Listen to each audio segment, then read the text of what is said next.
Welcome back to the Division 2. In this video I want to talk to you about the difficulties for the seasonal manhunt and why I believe that it doesn't really matter which difficulty you do it on. So we'll start off with a few of the pros for doing it on a higher difficulty, and then we'll go into the cons of it. And one of the biggest pros is the fact that you get a lot more XP. In terms of XP, I gained a new season level every single control point I took down. So it was around or just over 700,000 XP for completion of the activity and killing all the enemies. But that is pretty much it for the pro side of things. There are a few cons, and this is why I don't think it's worth actually trying to do it on heroic unless you are fully 100% comfortable with that difficulty. One of the things being that the loot from Neptune was shocking. It was diabolical.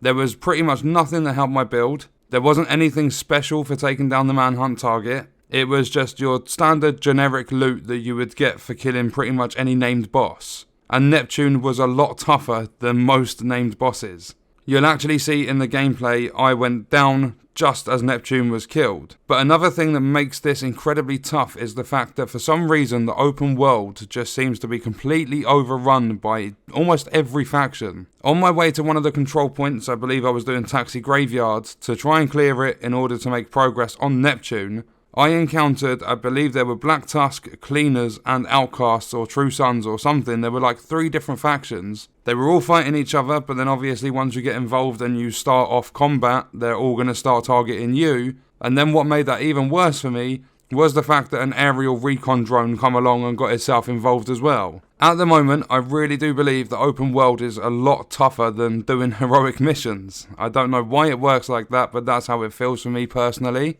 And overall, my complete experience of taking down this first manhunt target, I wouldn't recommend doing it on heroic unless you are fully comfortable, because normal, hard, or challenging, you're still going to get good XP. It won't be as much XP as it would be on heroic, but the content is going to be a lot easier for you to get through.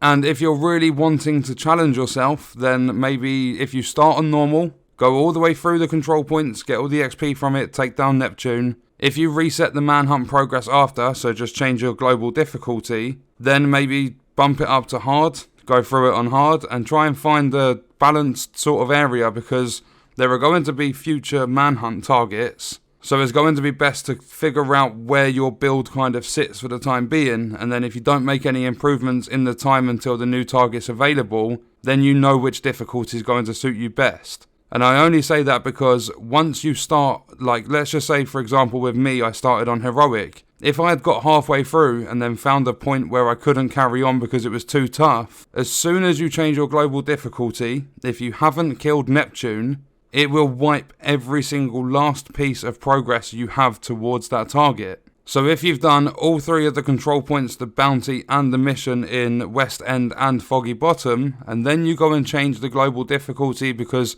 you can't clear Roosevelt Island or something, then all of that progress of those 2 areas, West End and Foggy Bottom, are going to be wiped and you'll have to start all over again. So get yourself a starting point, whether it be normal, hard, challenging, or even heroic. Make sure you're comfortable with that difficulty to clear open world activities, and just make sure that you are fully prepared to take down the target, being Neptune, because Neptune is a bit of a bastard to kill. Loot is nothing special. It's just your generic stuff. So the only thing I would be doing the manhunt target for would be obviously completion of it, so that I can make the progress on the other targets and then eventually get the, I believe it's the EMP sticky bomb, that's the reward for taking down Jupiter, the final one.